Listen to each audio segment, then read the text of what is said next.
आज जब हम रायगढ़ या प्रतापगढ़ जैसे किलों पर जाते हैं तो हमें सिर्फ खंडहर दिखाई देते हैं। लेकिन क्या आपने कभी सोचा है 300-400 साल पहले ये किले कैसे दिखते होंगे? वहां का जीवन कैसा रहा होगा? मशालों की रोशनी में किले की दीवारों पर पहरा देता एक मावला आखिर क्या सोचता होगा? चलिए, आज एआई की मदद से हम समय को पीछे ले चलते हैं और महसूस करते हैं छत्रपति शिवाजी महाराज का शिवकालीन महाराष्ट्र है स्वराज्य का दिल, दुर्गराज रायगढ़। आज भले ही यहां सिर्फ पत्थर बचे हों, लेकिन उस समय ये एक जीवंत राजधानी थी।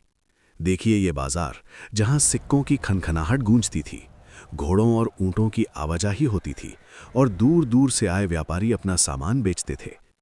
आगे बढ़ते ही आता है नगार खाना, जहां से बजने वाली नगाड़ों की धुन पूरे किले में ऊर्जा भर देती थी। और सबसे महत्वपूर्ण स्थान राजसभा, यहीं पर सिंहासन पर बैठकर महाराज स्वराज्य के महत्वपूर्ण निर्णय लेते थे। एआई की मदद से हम देख सकते हैं कि यह दरबार कितना भव्य और अनुशासित था। लेकिन इस स्वराज्य को बचाने के लिए सिर्फ किले काफी नहीं थे, जरूरत थी एक अनोखी युद्ध रणनीति की। गनीमी कावा, सह्याद्री के विशाल पहाड़ और घने जंगल मावलों का सबसे बड़ा हथियार बन गए। वे दुश्मन को पहाड़ों में खींचते और फिर शुरू होता था गनीमी कावा। अचानक हमला, रसद आपूर्ति पर वार और दुश्मन संभल पाता उससे पहले गायब हो जाना।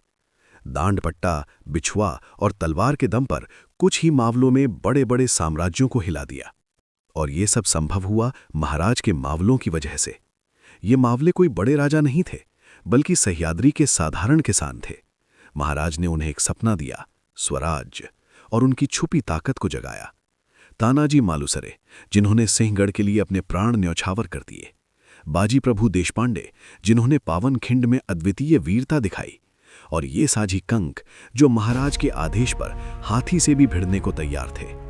इन मावलों की निष्ठा और बलिदान की भावना ही स्वराज्य की असली ताकत थी। शिवकालीन महाराष्ट्र सिर्फ युद्धों का समय नहीं था, ये एक स्वाभिमानी और आत्मनिर्भर राष्ट्र के निर्माण का युग था। और यही इतिहास आज भी हमें प्रेरणा देता है। आपको ये शिवकालीन महाराष्ट्र की यात्रा कैसी लगी, कमेंट में ज़रूर बताइए। और ऐसे ही ऐतिहासिक और रहस्यमय वीडियो देखने के लिए अपरिचितम चैनल को सब्सक्राइब करना मत भूलिए।